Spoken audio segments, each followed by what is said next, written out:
We're live, yeah. But You you're are, talking about my writing career and things yeah. I'm doing. Well, Yeah. we're all huge fans.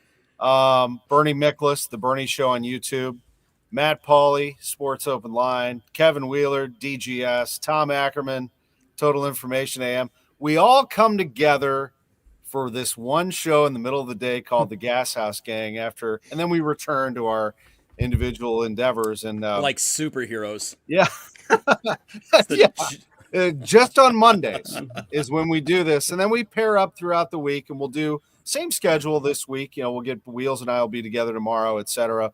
A lot of the times during the week, this will replay on KMOX at 8:00 if you don't catch it all. It's also in podcast form.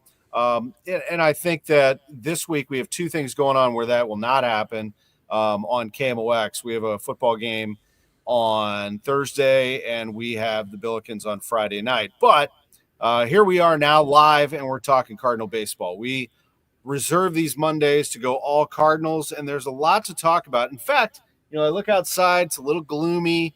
This is the time of year that the Cardinals usually start to market, hey, spring training, come see us. Hey, Summers, Busch Stadium, hot dogs, beer, have a good time, see the club. And you start thinking about warm weather in the team. You also start thinking about what will that team look like. And I think that that's a big part of what we're doing here is trying to shape that roster and take a look at what they're trying to do. And I really want to start with that, Bernie. Actually, I want to skip to something that caught my attention this morning, and that is your YouTube segment on Ryan Helsley, because, we all have talked about Cardinals. They're going to trade Helsley. I mean, the scuttlebutt, of course, Cardinals are going to trade Helsley. I mean, he'll get them the biggest haul. You make the point that, hey, let's pump the brakes just a little bit. They're not completely 100% sold on trading Ryan Helsley, while they're obviously going to field phone calls, Bernie.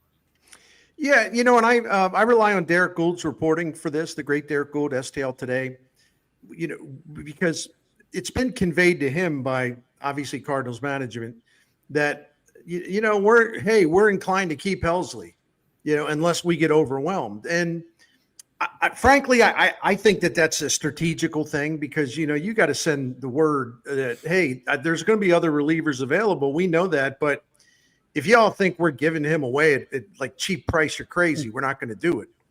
So they've kind of interjected that part, which means there's at least a chance that he'll stay. Maybe a little bit more chance than I thought of, or I would have guessed at. And I find it interesting, and I know I've had these conversations separately with each and every one of you, but there's only two reasons it makes sense to keep him. Number one is if Bill DeWitt, John Mozeliak, and everyone else, they believe they have a chance to have a surprising team, a legitimate playoff contender, and they would need Ryan Helsley to do that. The second reason is like, well, wait a minute. He's a free agent after next season, but we really want to sign him to a big deal. We're going to try to sign him. Neither one of those things makes sense, because first of all, they're not going to be a contender. And it also goes against kind of what they need to do is they got to find out about who can do what. Ryan Fernandez, for example, is a guy they'd have to find out about in the closer role, because he's certainly capable. And the other thing is they're not going to sign Ryan Helsley to a huge contract. I mean, if you look at recent seasons, going back to 2016, actually, after 2016, if you look at some of these massive contracts for relievers, that's never been the Cardinals style. They're not going to do that. So the two reasons that would in theory make sense to me are null and void. They don't make sense because they're not going to happen. So, and then one other thing, and I'll shut up after that.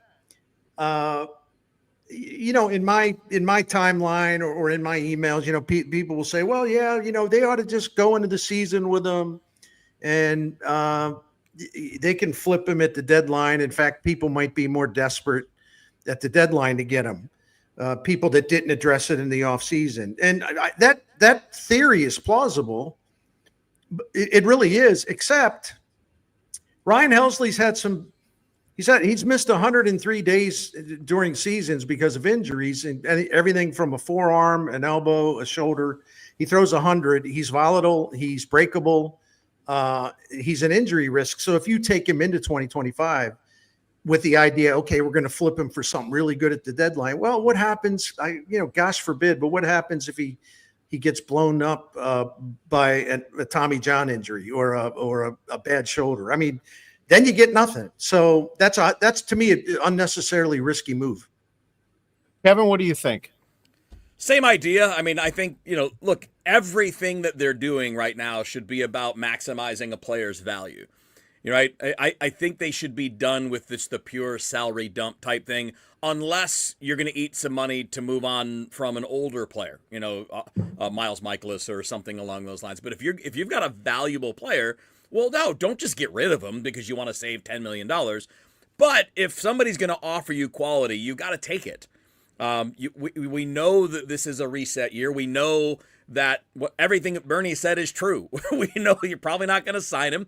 We know that he's got a chance. Most guys that throw hard are the ones that are likeliest to get hurt. There was just a study that came out. I can't remember where it was, Bernie. It might have been Fangraphs, but they just did a comparison, like all the guys with the highest average fastball from these last couple of years. 70% of them have been hurt, spent time on the injured list. So yeah, of course, I think you maximize that. I also don't have the fear of going into a season without a, quote, closer. Number one, a lot of those get sorted out.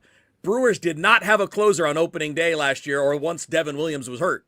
Once he had a back injury, they didn't have a closer, and it turned out just fine. They found a guy. McGill, that nobody ever heard of, but he throws 100, and they'll put him in that position. Now, that's not to say any guy can do that, but I don't sweat that as much. I prefer having a Helsley.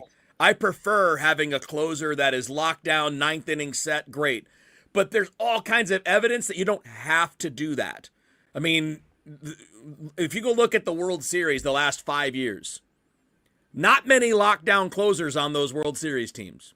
You had Kenley Jansen in 2020, but this past year you didn't have it. You didn't really have it with Washington. I mean, Sean Doolittle was good, but Sean Doolittle wasn't Mariano Rivera.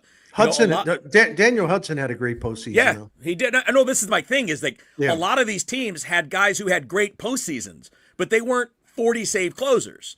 They were good. Like Blake Trinan's closing games in the postseason. He wasn't a 30, 40 save guy. They have talent. They have that ability, and you have to have the versatility and depth. And my bigger worry about bullpens is depth. Have 3 or 4 guys, 5 guys that with the stuff to finish games. And then if you have to sort it out, great. But I don't worry about that on opening day. I know I'm wrong. I know I'm crazy. I know I can be wrong. And I do prefer having that guy because it helps everything else set up. But there's just like the last handful of years, we just haven't seen that be a prerequisite for postseason success. Can I throw one more real quick? I'm sorry. It's interesting because Helsley obviously had a franchise record-setting season. Yeah. He was great in the National League Reliever of the Year unanimously. But it's interesting, in 2022, it's easy to forget because I did. Ryan Helsley had 19 saves for a 93-win team. You know why? Not because he wasn't good. He was very good. But Ali Marmol had choices. Gallegos had 14 saves that year, and Gallegos was still really effective. And they used some other guys. And so Marmol approached the final couple of innings is like he had basically 3 go-to guys that he would use depending on matchups. Right. And it was Cabrera, the lefty. It was Helsley. It was Gallegos. And he didn't really have them in any particular order, although he didn't really want Cabrera to close per se. But that's an example. That's the reason why I butt back in here, because it's an example of what Kevin Wheeler's talking about. Yeah. Ryan Helsley wasn't the Ryan Helsley in 2022, Right. No, totally. I mean, 45 on the path, yeah. If he would have been, they probably win that series against the Phillies. Yes. Yeah. Well, at least they win that first game. The finger issue, but yeah, I mean, Helsley didn't become Helsley until last year. I mean, in 23, the guy missed 70 games. Yeah, I mean, look, 2006, Adam Wainwright wasn't the closer on opening day, but he finished the World Series. Jason Mott, I mean, we all joked about, how many times did we all joke about Tony La Russa refusing to name Jason Mott the closer, even though he was becoming that late in the season? Like, that's kind of my point, is it can evolve. You don't Yeah. have to have it settled on opening day. Right. Boy, by the way, that Blake Trinan is something else. I mean, he is unbelievable.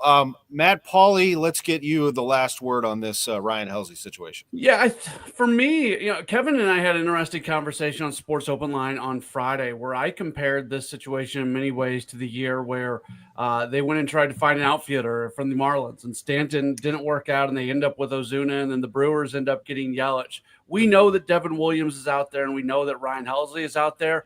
I like that the Cardinals are saying that they're going to be patient. I think in many ways that is posturing, like we've alluded to. But I would hope that the Cardinals can sit back on this one and let the market kind of play out, and then who's left maybe will give you a little bit more. And it doesn't always work that way. Sometimes who's first is the team that gives you the most. But in this situation, I'd like to see Devin Williams get moved before the Cardinals move on from Ryan Helsley. We have an amazing sponsor on this show, the Gashouse Gang, Saliga Heating and Cooling. Bernie Miklas, love hearing about that. We've been a Saliga family for 15, 16 years, and I've always been proud to represent them, talking about their great family business. Saliga Heating and Cooling, based in South City, the same address on Gravois since 1927. I love that. One family continuously owned, same building since 1927. And they're an American Standard heating and air conditioning dealer, an independent dealer. They have that great American Standard equipment. But they do it all, residential work, commercial work, all makes and models. But the thing I want to talk to you about today, real quick, two things. You really should, before the cold weather sets in, become a member of the Priority Club. We are members of the Priority Club. That way they check your equipment before the hot weather and then again before the cold weather.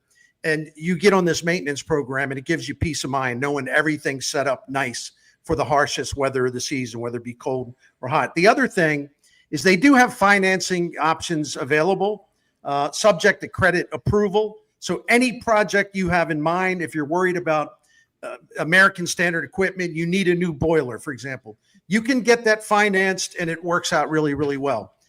For all their details, go to SaligaHeatingandCooling.com, SaligaHeatingandCooling.com. Bernie, appreciate it. It is the Gashouse Gang on KMOX with Matt Pauley, Kevin Wheeler, Bernie Miklas. I'm Tom Ackerman. We are so glad you're with us. I had John Mozeliak on Sports on a Sunday Morning yesterday, and, he's careful about what he can say. He's not allowed to talk about free agents, and he makes it a policy he does not talk about free agents. Not even Goldschmidt, Carpenter, won't talk about those guys by name. It's always a little awkward for him. However, he did give us a glimpse as to what he wants this roster to look like. When I asked him to give me what the identity of the team would be, how does he want this team to look? He said he wants it to be, quote, a younger, athletic, entertaining, fun-to-watch team. Matt Pauley, what does that mean to you? And when you start to look at this roster, how do you find the pathways? Who identifies as that for you? Well, first off, it's Mason Wynn. Like, that's obviously the first name that jumps out. It's Mason Wynn, and I think he represents everything that Mo says in that description. After that, I think if Victor Scott gets an opportunity and wins that job in center field, he's certainly in that group. I think Lars Nootbaar would be in that group as well.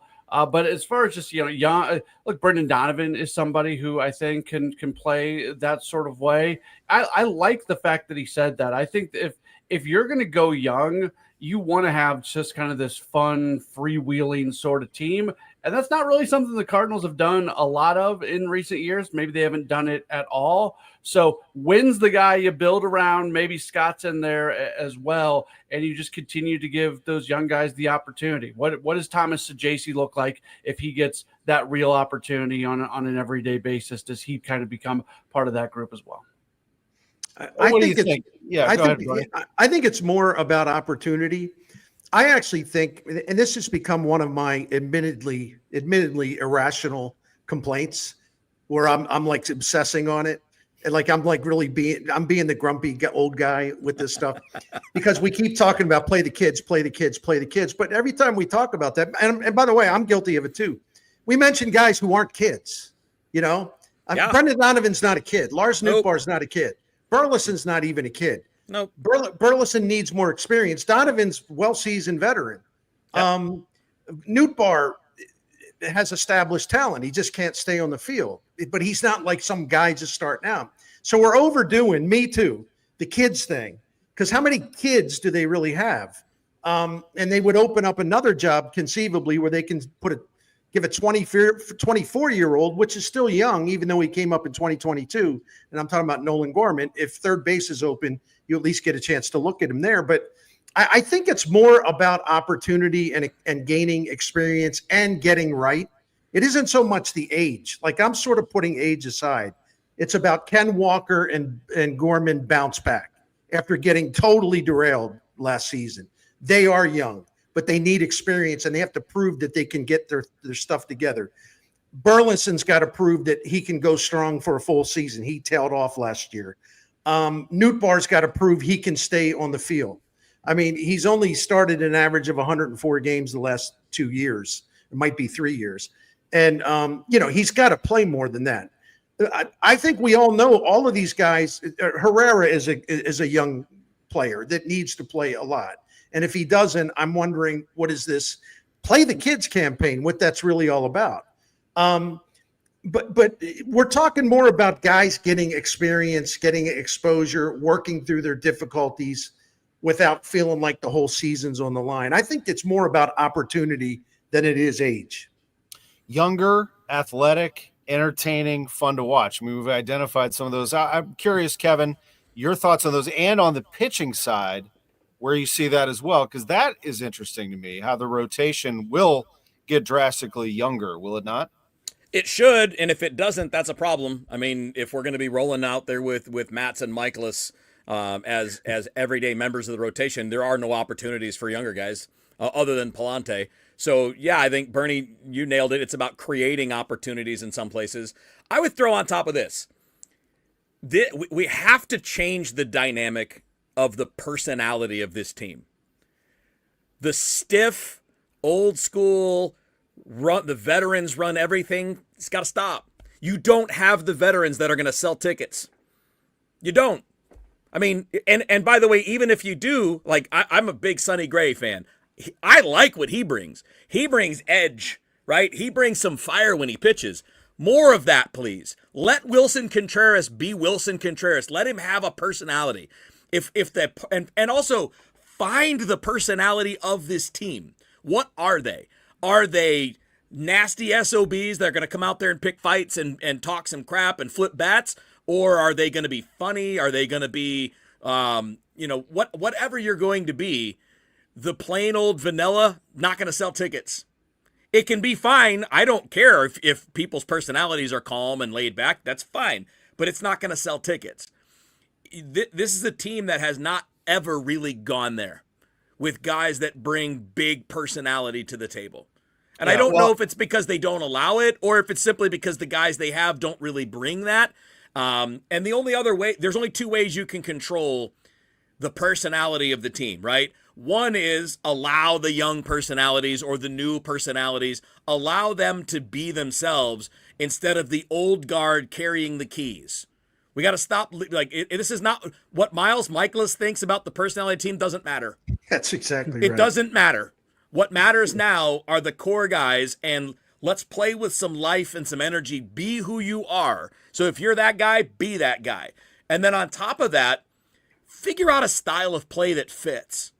This team doesn't have a lot of people that can run. So it's not like you can just go, hey, we're going to do whitey ball. It's not going to be that easy. But, Bernie, you've said a lot. Let's prioritize Victor Scott. Let him do that. Let him try to steal 100 bases. What's there to lose? Teach Mason Wynn how to get a jump, man. How to read a pitcher. He can fly. Let's get a couple of guys at least that bring some of that and go from there. There's only so much you can control. I think performance dictates most of the popularity, but we have to break away from this, the veterans control the keys to the clubhouse and what they say goes. Right. No, they haven't earned it. They're not good enough as a group. We've seen it the last couple of years. Let's get different personalities and allow them to show. This year in 2020, Wilson Contreras qualifies. I mean, the guy's got a ring. Yeah, he's the kind of guy you're talking about. In fairness, Kevin, I will counter and say they did have a guy who would drop F-bombs every time. I mean, Lance Lynn fiery. Yeah, person. but he had a 5 ERA. I know, exactly. So it's not always about that. Give me guys who are going to produce. I mean, I love the personality stuff, but I think But if you're not going to be good, you got to have a draw. you got to have something. Go ahead, Vern. I think it isn't just 2025. I think it's 2025 and 26 over the next 2 seasons.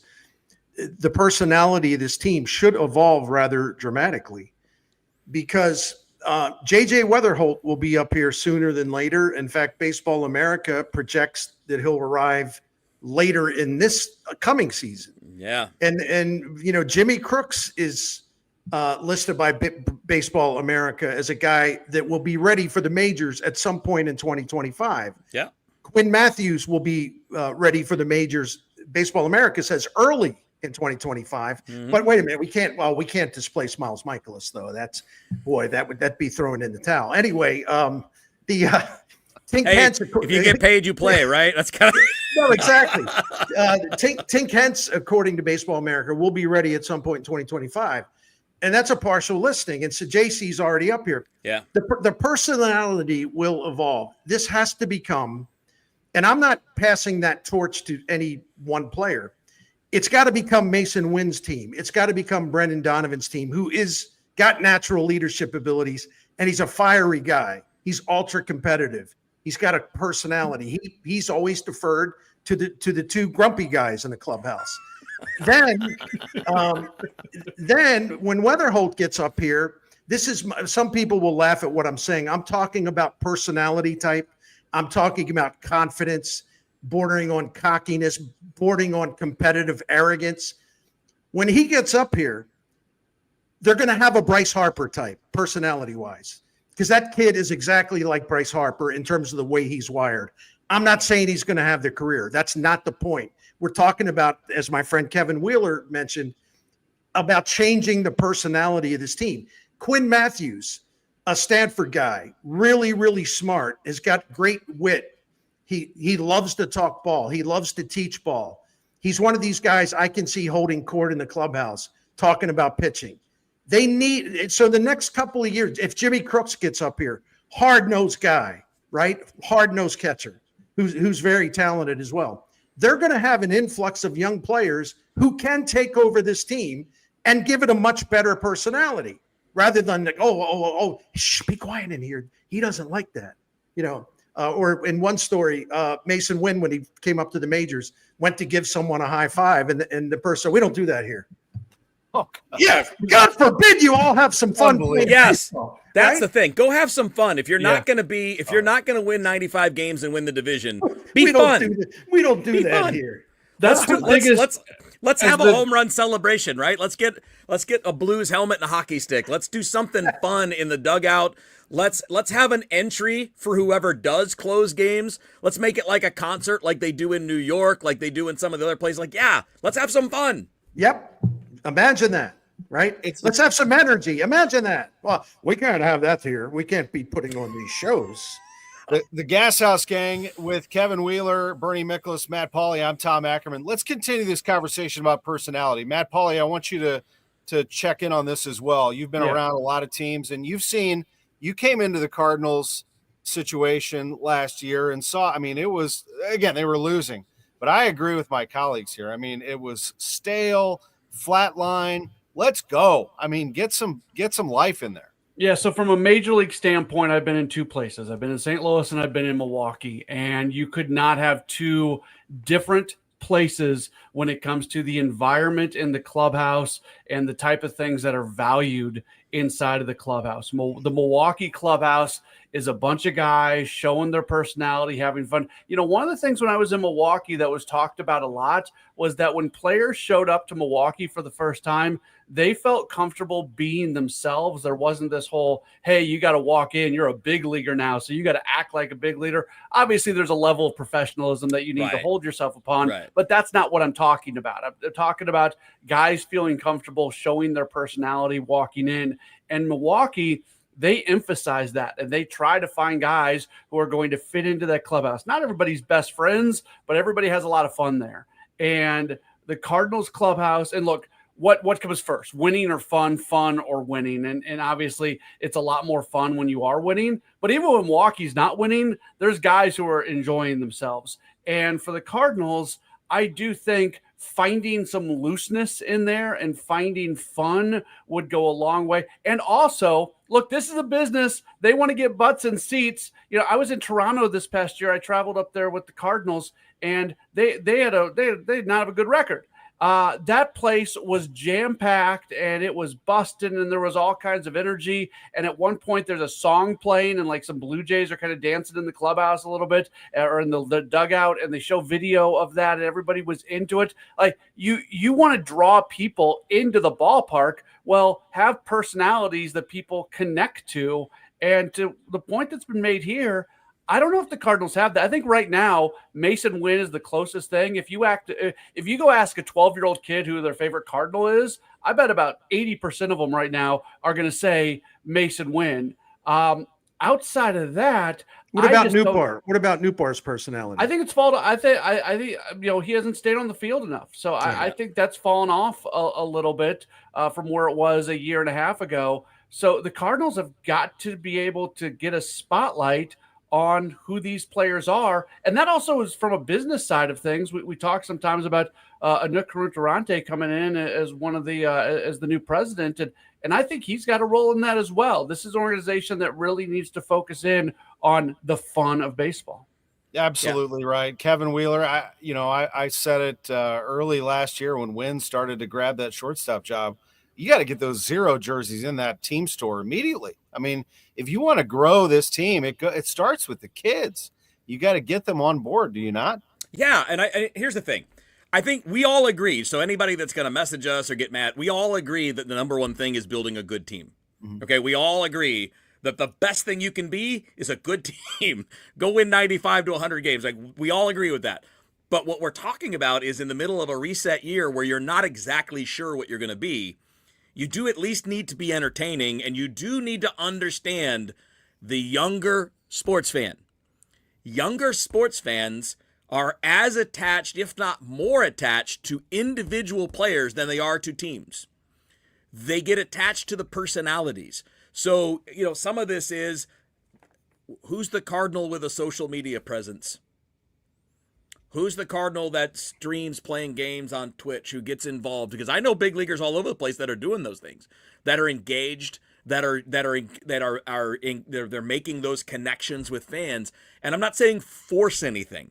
Don't make someone do it. Don't go to don't go to Nolan Arenado like, buddy, we need you on Twitch playing Call of Duty. Like, no, I'm saying, but let people be who they are and put the spotlight on the players and the personalities that younger fans are going to draw. People that are our age, we're all middle-age-ish somewhere. Matt, you're the baby of the group.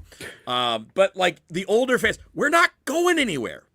You had us at hello. It's baseball. It's Cardinals baseball. We're not going anywhere. How are you going to build this long term if you're not going to appeal? So we're just talking strategy in the middle of a reset. We're talking about a side, because everybody's going to sell out when you got a 100-win team, especially in St. Louis. You're going to draw 3.3 million if you're awesome. Automatic, no questions asked. But what are you doing when you're not that? That's what we're talking about. What are you doing when you're not that? And there's only one thing to do. It's to lean into the personalities and the stories and the things that you can control, because we can't control. If I'm the front office, if I'm the manager, if I'm the owner, I can't control how any of these guys are going to perform. Right. I mean, we have to see. But what I can do is say, you're free to be yourself. If you want to have some social media personality and you want to connect, go do it. You want to get on TikTok and be funny, go do it. But do things that are going to be productive. Stay away from the negative, duh. But, encourage guys to be who they are. I think the hard part, and while this is a good thing that you have passionate fans who are interacting, but, the Cardinals would post something on social media like, it's a beautiful day at Busch Stadium, and people would be like, you suck. Fire Mosela. Go win some games. Yeah. And there's like 1,000 comments on there. But that's 1,000 people passionately putting something in about the team that they love, Bernie. That's kind of how we look at it over here is that, we're interacting with people. You got to be able to flip that script a little bit. And Bernie, you've done such a phenomenal job of this in your career where numbers, but you also have written and talked about personalities. You've told their stories. You got to humanize them. They're not robots out there. Even the greatest Cardinals teams in our lifetime, those teams obviously had Hall of Fame caliber players. Pujols, Molina. Cardinals call Hall of Fame players too, like Edmonds and Wainwright, Chris Carpenter. Then you have Scott Rowland, who's a Cooperstown Hall of Famer. On and on and on. Personality all over the place. All those crazy relievers like Lance Berkman too. Lance Berkman. Thank you. Great personality, larger than life personality. They always had La Russa and Duncan like to collect crazy relievers too. Steve Klein, Ray King, Izzy, another Cardinals Hall of Famer, but also kind of eccentric. He's out there a little bit. I say that with love, by the way. Yeah. So that was why that team was great because of talent, but that team was lovable because the personalities were so powerful. I mean, they were so prevalent. And Jim Edmonds was, and people are going to think I'm ripping him. I'm not at all. He was a showman. He understood that part of being being out there for 81 home games at least, and then the road games too most of the time, is putting on a show. Give the people a show. Jimmy Edmonds was just unbelievable center fielder, right? The Gold Gloves speak for him, but he would also know how to make it theatrical. He would know how to make a catch look more difficult than it was. He had a showman skill for the dramatic and the flair. And we as people couldn't get enough of that. It was highly entertaining. And it's okay to understand that part of your job, and I think that's what will happen with these younger generation that are moving in. It's okay to have fun. It's okay to strut it a little bit. It's okay to create energy within the crowd by transferring your energy to the crowd because they see you having a great time. They see you maybe acting a little goofy or whatever it may be. When Weatherholt gets up here, they're going to see, man, that kid thinks he never makes an out. Look at him. Look how cocky he is. The guy's arrogant up there, man. He's just like looking at pictures and it's just like, you ain't going to beat me. And that's why I say the Bryce Harper effect. Fans love that stuff. They hate it in Cincinnati and Milwaukee if the Cardinals are doing it, and Chicago. Fans here need more of that now because Goldie, a great player, but no personality whatsoever. Arenado, a great player, but as soon as you lose 2 in a row, he's like, just kind of keep away from me, everybody. When Molina, and this is unfair because when Molina and Pujols and Wainwright checked out, they were going to lose a huge chunk of their personality anyway. There's no way to replace that. You can't go, we can replace it.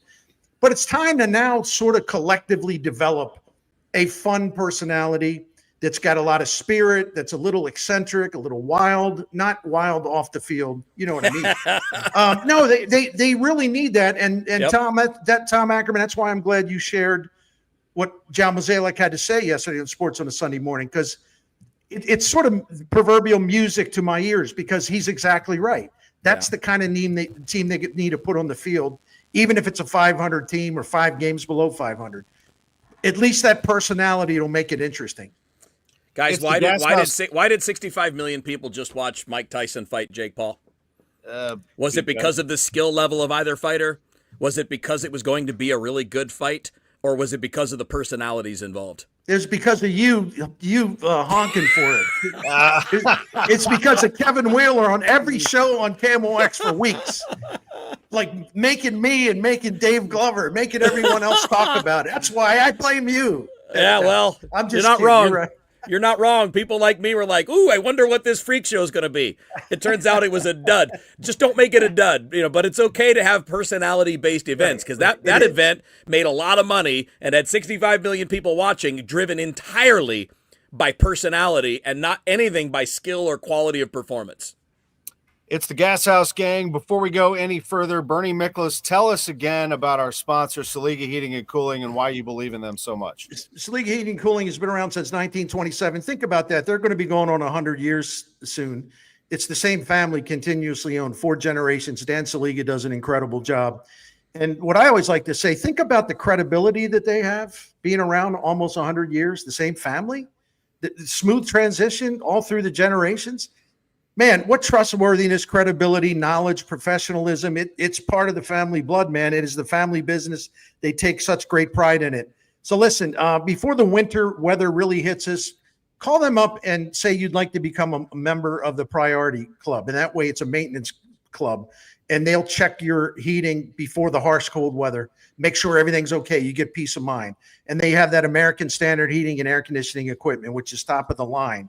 But the preventative maintenance will give you peace of mind. And sometimes they'll catch a little problem before it comes a big expensive problem. And you do that in the summer, before the summer, with your air conditioning. Hey, financing options are available subject to credit approval. Don't forget about the American and Standard equipment.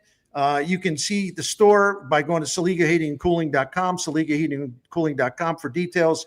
There's free quotes. You can contact them online or by calling 314-481-7333.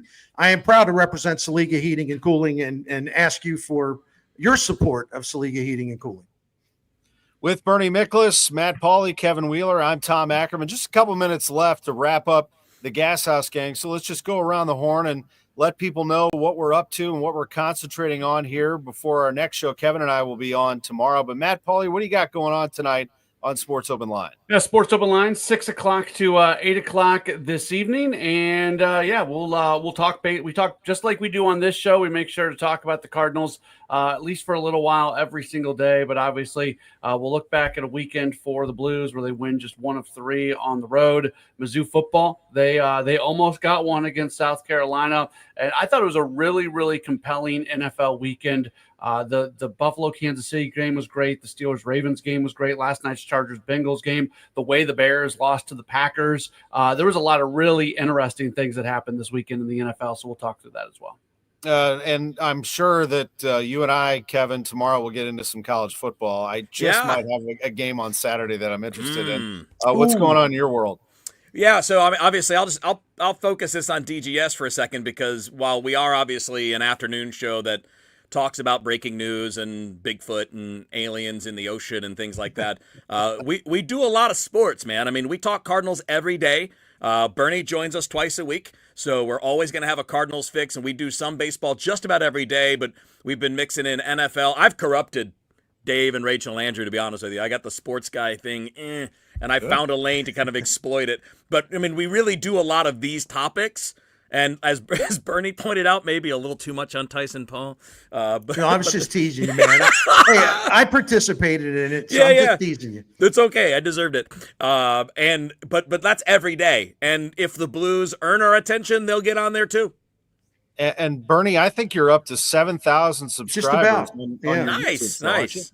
Yeah, and I mean, you know, the amount of views of these videos is just going through the roof, and the amount of watch hours is just going through the roof. I never would have imagined this. I'm fired up about it. So you go to youtube.com/@Bernie Show or at the Bernie Show. I always confuse those two, which is stupid. So I apologize. You can hear me with Chris and Amy Tuesdays and Thursdays on KMOX at 11:30. I'm with Dave Glover and Wheels on Mondays at 2:30, Fridays at 4 o'clock. I do one segment a week with Matt Pauley on Sports Open Line. And of course, I do a segment with my dear longtime friend, Tom Ackerman, on sports on a Sunday morning on KMOX. So I'm very happy to be jumping around all over the place on KMOX. And thank you, fellas, for letting me be part of it. I mean that from the bottom of my heart. Thank you. We love you, man. We love having you back on KMOX. And you got some fan mail in here, I told you. Look at this. You can't see it on the screen, but thanks for the glare, Tom. What did I start the show with? That gloomy weather, the Cardinals. This is usually when they start marketing. I just got an email. Cardinals spring training single game tickets on there sale. We go. Here we go. I tell you, they are really good at that. They always have been. As soon as it gets to be garbage weather, they make you think about palm trees and drinks in the sun. Hey, can we take the Gashouse gang down to Jupiter, all four of us? Ooh, I like it. All right. I know Matt and I are going to be there for sure. We need to do it. Yeah, but you guys are never there at the same time. No, it's true. It's like Clark Kent and Superman. Can't be in the same place at the same time. Gentlemen, a pleasure. Thank you as always. And thank you, folks, for watching and listening. We will see you tomorrow on the Gashouse Gang.